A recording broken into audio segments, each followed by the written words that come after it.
My teacher was standing in front of me, in a suit and with a bouquet of flowers. He said that he wanted to meet my parents so that they would understand that my boyfriend was not some crook. I was speechless. "You're my teacher," but then the folks came out into the hall. I was an excellent student. My parents insisted that studying was the most important thing, and only after it was over, I could think about relationships. That's why I never had a boyfriend. Unlike good grades. I was supposed to graduate from college soon, but there was one problem, and it was Mr. Black, our new swimming teacher. Unlike the previous one, refused to give me grades only for reports, and I didn't know how to swim at all. No matter how much I tried to learn, everything was in vain, but I needed an excellent certificate. After all, this was so important for parents. And I came up with a brilliant idea. I could have seduced Mr. Black. Then he would give me an A. Done! Immediately after the lesson, I went up to Mr. Black and, winding a curl on my finger, asked for additional classes. But Mr. Black didn't even bat an eye. He nodded at the pool and said that he had free time now. Mr. Black drove me to the pool and forced me to do exercises at the side. Not only did nothing work out, I also swallowed water. But I had to stay the course. I would get an A. I came to the next class in a very open swimsuit. Mr. Black even kept his eyes on me. I finally interested him. But he snapped that such swimsuits were prohibited and sent me to change. Maybe he had a girlfriend. Waiting for the moment when Mr. Black was distracted, I grabbed his phone and quickly flipped through his messages. Not a single romantic one. Then I typed in my number under the name My Baby and was just about to put the phone down. Suddenly, Mr. Black's voice came from behind. "What's going on?" I blinked innocently. "I can't help it, sir. You're so beautiful, smart, strong. I fell in love with you at first sight." I tried to make as much as possible a loving look, and I prayed. If only he would give me this grade. He wouldn't want anything to do with me anyway. But Mr. Black just shook his head and let me go. No, I wouldn't give up so easily without my grade. I needed the certificate with honors. So I waited until the end of the lessons and followed Black to his house to find out what he was interested in at all. But he quickly changed his plans and immediately went to some club, to a concert of a rock band. In the window of the club, I saw him rocking and jumping. How funny he was. At the same moment, I stopped myself. What are you even thinking about? The next day at school, I came to a swimming lesson in a t-shirt with the image of the same group. But Mr. Black did not notice anything again and dryly told me to change it. He was so hard. It seemed that the last option remained. I resolutely climbed into the pool. "You asked for it, Mr. Black." But I swam a couple of meters and went under the water. What did I want to prove? I began to paddle, trying to break out to the surface, but I was only exhausted. Panic surged through me. I didn't want to die like this. Then someone's strong hands grabbed me by the shoulders and pulled me to the surface. I took a shuddering breath and tried to clear my throat. Mr. Black saved me. He gave me first aid and asked if I was okay. I looked at him gratefully, almost crying. I survived, thanks to him. That evening, I was sitting at home when suddenly I received a message from Mr. Black. He asked me how I was feeling. It was so sweet. And then the next day, he came up to me and said that he would give me a grade if I told the whole theory. I was overjoyed. The plan worked. I came to Black's office, having previously changed into a t-shirt of the same rock band, but it never got to the theory. Mr. Black praised the t-shirt and said that he had notified it before, but did not think that I really listened to such music. I immediately lied that it was my favorite. And then we started discussing everything in a row, from movies to swimming techniques. We laughed a lot. And at some point, he touched my hand. I froze in fright. He looked me in the eye and asked if I was really in love with him. I swallowed and lied. Yes, very much. I would even get married. It's a pity you don't feel the same way about me. Black was silent for a while and then he gave me an A. I almost jumped up. Finally, the circus was over. But the next day, I unexpectedly received flowers with a note from Black. I didn't even read it. I just saw the name. At this moment, my parents just returned from work. I immediately hid the flowers under the bed. If they saw them, they would punish me for flirting with guys instead of studying, especially with the teacher. I was afraid that Black had fallen in love with me, so I tried to avoid him, but he persistently sent me gifts, which I hardly hid in the room. And then he started writing me compliments. It was even nice. But I had to delete the messages so that my parents wouldn't see them. And the other day, Black caught up with me on the way home and started talking about relationships. We could start dating when I graduated from college. My stomach clenched with fear. I immediately interrupted Black and lied that I loved him very much, but because of evil parents, I would not be able to date. He thought about it and then he grinned strangely and left. It seemed suspicious to me, but I thought he finally calmed down. In the evening, I was having dinner with my parents when suddenly he appeared on the doorstep with flowers. "What the hell are you doing here?" And he happily said that he wanted to meet my parents so that they wouldn't think that my boyfriend was some kind of crook. I was in shock and immediately shouted that I could not date the teacher. And I demanded that he never come back. Then Black frowned and left in silence. My parents were standing in the hallway, their arms crossed over their chests. They snapped that I was now under house arrest. After all, instead of studying, I was hanging out with not some guy, but a teacher. After that, I didn't meet Black again, but I must admit, I missed his attention. I saw how other students communicated with him, and I was angry. God, was I jealous of the teacher? I also missed him. When he helped a colleague push the car out, I involuntarily looked at his muscles, how strong he was. That's enough. We would graduate tomorrow, and we would say goodbye forever. On graduation day, I was one of the first to go on stage. Then someone from the audience shouted that I was dating a teacher. Everyone saw how I went to him and hit on him. They started teasing me with the bride. I almost burst into tears and shouted in despair that this was not true. I didn't like Black. I pretended to be in love for my grade. And then I saw Black at the end of the hall. After my words, he left. The principal called me and Black to his office after the ceremony. He said that I could lose my certificate, and Black suddenly exhaled that I had nothing to do with it. It was his initiative. He showed sympathy for the student. The principal angrily announced that he was firing him. My jaw almost dropped. After that, we were kicked out of the office. Black was gloomy. I quietly asked why he did it, but he said sadly, "The main thing is that you will have a long-awaited certificate." Black added that he was wrong to think he could do something with me. I just really reminded him of his first love. And then he left. I was sitting at home in confusion. Black had real feelings for me, and I just betrayed him, destroyed his fate and life. He sacrificed his job for me. How noble he was after all. No, I had to fix everything. I wanted to go to him to at least apologize, but my parents forbade me to go out and locked me in the room, reminding me about house arrest. I was desperate and cried into my pillow all night. My parents didn't understand me at all. That's enough. I did everything for them all my life. And he was the man of my dreams. It was time to decide my own fate. I had to climb through the window and run to Black's house. But he wasn't there. There was only the landlord, who said that Black had already left for the train station. A chill ran down my spine. No! I immediately ran as fast as I could to the train station and began to look for Black. "Where are you?" And then I saw him. Black was just getting into the train car, but I stopped him. I tearfully apologized for trying to take advantage of Black. After all, I just wanted happiness. I thought it was a certificate with honors, but now I understood. My happiness is you, Mr. Black. Just stay here. He was silent for a long time, while my heart was bursting out of my chest, and then he suddenly smiled. And we walked out of the station arm in arm. I think I found my first love. Did you like the video? Subscribe and like it. Support the channel. Thank you. I proudly walked down the school corridor and imagined how I would spend my first lesson. Finally, I fulfilled my dream and became a teacher.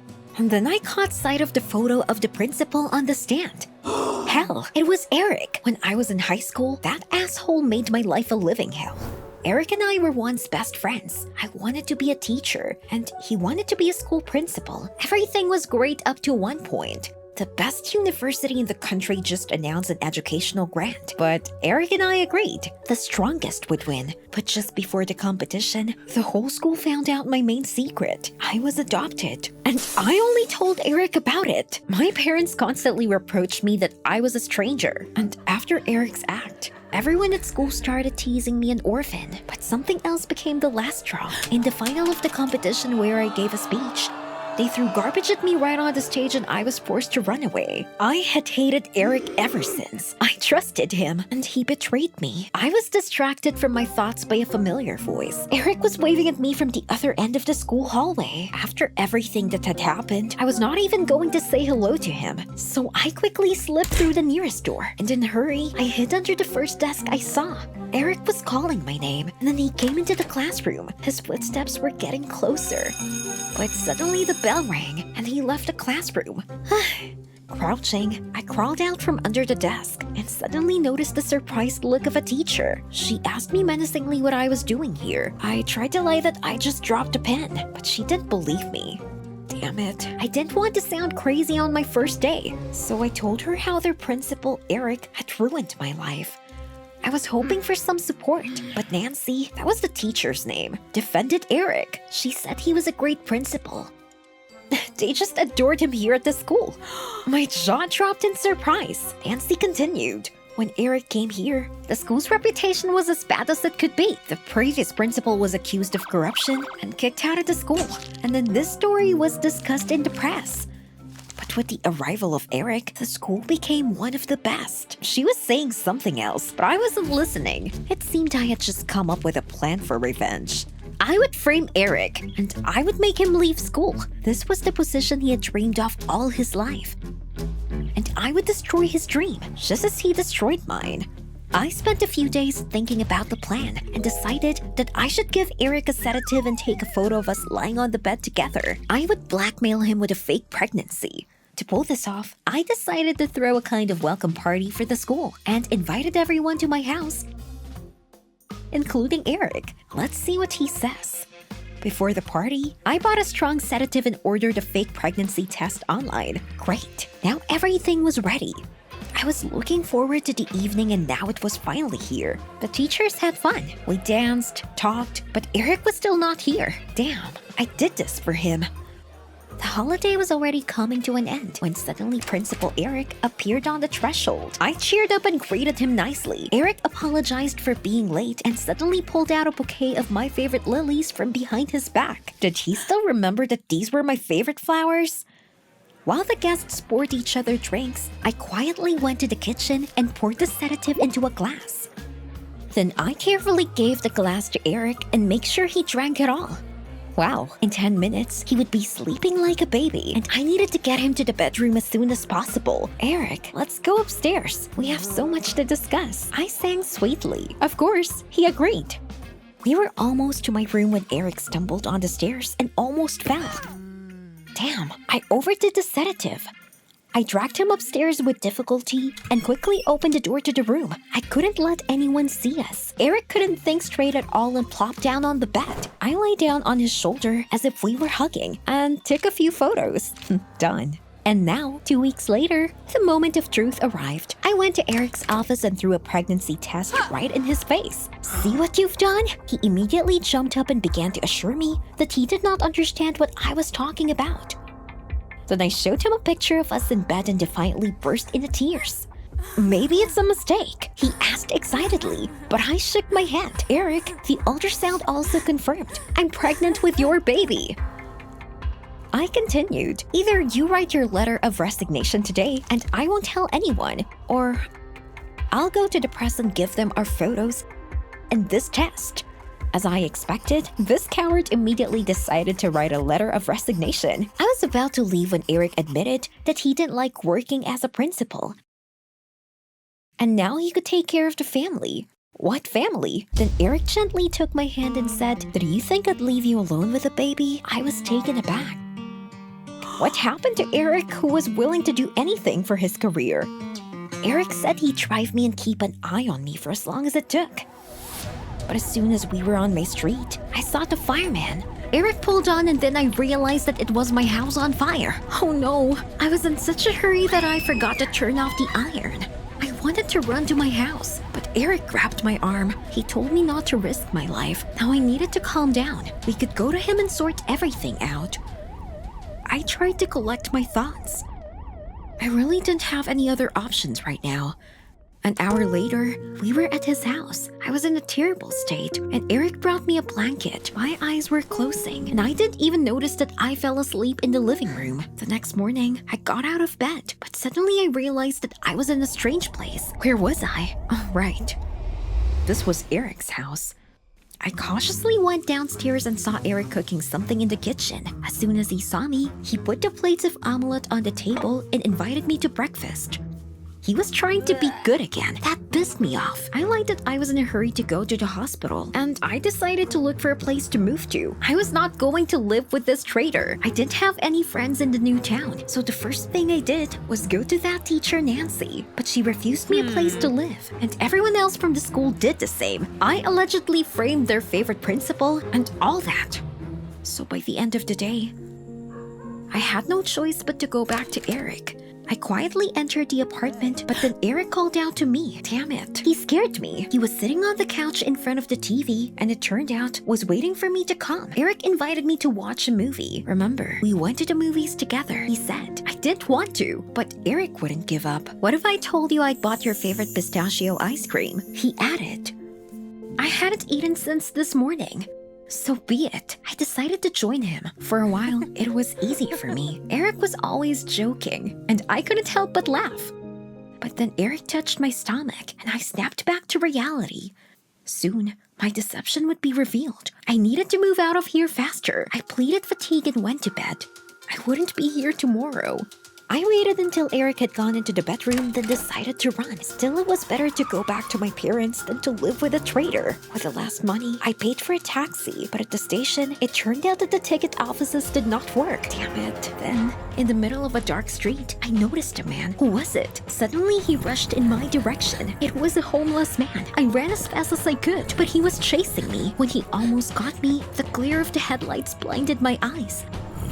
I tripped and fell to the ground. Don't touch me. The car stopped abruptly and someone got out. Eric, he shooed the homeless man away and helped me up. I didn't think I'd be so happy to see him. Eric said that he saw that I was not in bed and was very scared. As we drove home, Eric suddenly said that he didn't think he'd ever told me about it, but he'd been in love with me at school. What? In love? It was like being doused with cold water. And why did you start a rumor that I was from an orphanage? Eric looked at me blankly and said he hadn't given away my secret. The information about the fact that I was from an orphanage was told by the principal of our school. When he was preparing the documents for the grant, Eric wanted to tell me about it in high school. But I didn't even try to listen to him. I couldn't believe my ears. So Eric didn't betray me? As soon as we got home, I said I had a terrible headache, and then I rushed to my room. I lay in bed all night, tormenting myself with thoughts of what a fool I had been to get back at Eric. I should admit that pregnancy was a fraud. But then he'd hate me. And then I had the idea that if I told him I'd had a miscarriage, then I wouldn't look like a stinker to him. I went to see Eric in the morning. I tried to stay calm. Eric, I need to tell you something. I had a miscarriage a few days ago. Eric was silent for a few minutes, and I could see how upset he was. I needed to distract him somehow. Come on, Eric, let's go for a walk. You'll feel better. As soon as we got in the car, Eric said that we were going to the hospital right away. After what happened, I needed a full examination. What? Not that. My lie was about to be revealed. As luck would have it, the hospital was very close to the house, and in a few minutes, we were there. Eric parked the car and we got out. Eric, I can't go to the hospital, but he came up to me and gave me a big hug. He said he understood how hard it was for me. I couldn't take it anymore. My legs felt weak. Eric said he'd bring the doctor here. No, Eric, don't. There was never a child. I wanted to get back at you for betraying me at school, but I think I was terribly wrong about you. I was sure he would leave, but Eric just smiled calmly and said, "Even though you hurt me, my feelings for you are still the same." He took my hand and looked into my eyes. And then I realized, I don't want to leave anymore, Eric. I want to stay with you. A year had passed since that day. I returned to school and became the favorite teacher of all the children, but not for long. Soon, I went on maternity leave for real and became the kind of mother I had always dreamed of having. Did you like the video? Subscribe and like it. Support the channel. Thank you.